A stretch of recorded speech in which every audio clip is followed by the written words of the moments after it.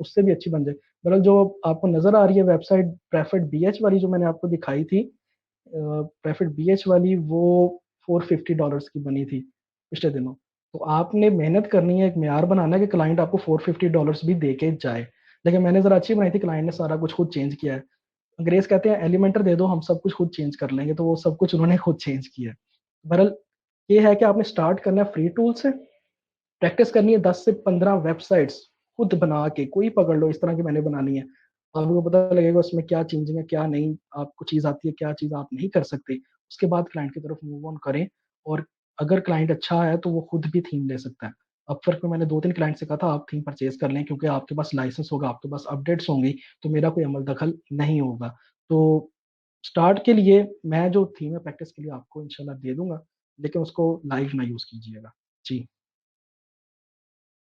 अच्छा sir, tips for SEO, search engine optimisation ज़रा आप दे दें। एसईओ के लिए वैसे मैं एसईओ में इतना एक्सपर्ट तो नहीं हूँ, क्योंकि आता मुझे सारा है अल्हम्दुलिल्लाह। लेकिन वो होता है ना कि कुछ मैंने देखे हैं, दो चीज़ें पढ़ के और उस पर वीडियो बनाना शुरू कर देते हैं अपने चैनलों पे, वो मैं नहीं करता। जो चीज़ पे मैं अल्हम्दुलिल्लाह जो समझता हूँ कि मुझे आती है, मैं वही बताऊँ। लेकिन एसईओ पे अगर आपने एसईओ करना है अपने पेजेस का, तो वर्डप्रेस में योस्ट एसईओ एक प्लगइन है। उसमें आपने जो भी आपके पेज का कीवर्ड जिसको आप टारगेट कर रहे हो, वो आपके टाइटल में होना चाहिए, वो आपके डिस्क्रिप्शन में होना चाहिए। डिस्क्रिप्शन योस्ट एसईओ आपको बताता है कि आपने एक सर्टेन लेवल के बाद अपनी डिस्क्रिप्शन नहीं लिखनी, मतलब ग्रीन बार आता है, अगर आप उस सर्टेन लेवल के बाद आप लिखोगे तो वो रेड हो जाएगी, और उस लेवल से ज्यादा गूगल अलाउ नहीं करता। तो योस्ट एसईओ एक बना बनाया टूल है, जिसमें आपको ये याद रखने की जरूरत नहीं है कि टाइटल कितने इंचों का हो, डिस्क्रिप्शन कितने इंचों की हो, आप सिर्फ उसको यूज करो, वो खुद ही रेड और ग्रीन कर देगा उस चीज को। फिर उसके बाद आपने इमेजेस के अंदर टैग्स यूज करने हैं, डिफरेंट आल टैग्स होते हैं। जैसे एलिमेंटर मैंने आपको दिखाया, जो पहली इमेज थी या जो पहली हेडिंग थी, मैं अभी कोई एसईओ नहीं था देख रहा, मैं सिर्फ H1 H2 बस ड्रैग ड्रॉप करके उसको छोटा बड़ा कर रहा था। लेकिन जो आपका टैग होता है, कीवर्ड होता है, उसको देखना होता है कि H1 पे लगाना है, H2 पे कौन सा लगाना है, H3 पे कौन सा लगाना है। तो जितना मेरा नॉलेज है, अगर आप चाहते हो तो उस पर मैं वीडियो बना सकता हूँ, लेकिन उस पर मैं इतना कह लें गुरु नहीं हूँ कि रैंक मैंने करवाई है, लेकिन ऑन पेज एसईओ से ही। ऑफ पेज एसईओ में जो लिंक बिल्डिंग है ना, वो मुझे काम जो है ना वो जरा अजीब सा लगता है, तो इसलिए मैं वो करता नहीं हूँ, करवा लेता हूँ। तो ऑन पेज एसईओ अगर आप चाहते हो तो इंशाल्लाह उसकी मैं वीडियो एक ले आऊंगा, जितना मेरा नॉलेज है। जी। अच्छा, एक वीडियो की रिक्वेस्ट आई है, कॉन्टैक्ट फॉर्म में ईमेल सेटिंग करने की एक वीडियो बना दें, उसमें बहुत इशू आ रहा है, आप है ना व्यूअर को। ये वाकई आपने मेरे दिल वाला सवाल पूछा, कह लें आप। ये इशू आता है मेरे ना चैनल पे, एक वीडियो है आपको, बरल उसका नाम है कॉन्टैक्ट फॉर्म 7। कॉन्टैक्ट फॉर्म 7 किस तरह आप एक फॉर्म वगैरह बनाते हो, उसमें टू की फील्ड, कॉन्टैक्ट फॉर्म 7 के अंदर मैंने एक बड़ा जोर देकर पॉइंट है, टू की फील्ड में आपने क्या ऐड करना है और फ्रॉम की फील्ड में क्या ऐड करना है, वो डिसाइड करता है कि आपकी मेल कहाँ से जानी है। एक प्लगइन मैं आपको बताता हूँ, जब आप अपने वर्डप्रेस इंस्टॉल करते हो ना, आप गलती क्या करते हो, इंस्टॉल करते हुए आप अपना ईमेल आईडी दे देते हो कि saptan@live.com, जबकि वहां पे आपको ईमेल आईडी क्या देना चाहिए, सप्तान एट, जो आपकी वेबसाइट का लिंक है जिस पे आप अपना वर्डप्रेस इंस्टॉल कर रहे हो। लाइक मेरे पास जो डोमेन आपको मैंने दिखाई है thesalimi.com, तो जब भी आपने वर्डप्रेस इंस्टॉल करना है तो आपने वहां पे ईमेल देना है info@thesalimi.com। उससे क्या होता है, उस ईमेल को पकड़ के वर्डप्रेस आपके सर्वर से ईमेल्स भेजता है। जब आप इस तरह करते हो कि saptan@live.com देते हो, तो वर्डप्रेस कहता है saptan@live.com का ना यूजर नेम दिया ना पासवर्ड दिया, तो मैं जो माइक्रोसॉफ्ट का लाइव सर्वर है वहां से कैसे ईमेल भेज सकता हूँ, तो वो फिर स्पैम में चली जाती है या फिर जाती नहीं है। अगर गलती से आप इंस्टॉलेशन के दौरान आपने अपना ईमेल दे दिया है, तो उसको हल करने के लिए आपने क्या करना है, आपने WP SMTP मेल, ये प्लगइन है, ये इंस्टॉल करना है। यहाँ पे टू की फील्ड और फ्रॉम की फील्ड होती है। फ्रॉम की फील्ड में हमेशा आपने देना info at जो भी आपकी डोमेन है .com, info@dsalimi.com। जब आप उसको सेव करोगे फिर आपका सर्वर ईमेल भेजना शुरू कर देगा। तो फ्रॉम की फील्ड जो है वो बहुत इंपॉर्टेंट है आपके कॉन्टैक्ट फॉर्म में। वो वीडियो देख लें कॉन्टैक्ट फॉर्म 7 वाली, माशाल्लाह उसमें काफी जोर दिया इस बात पे। जी।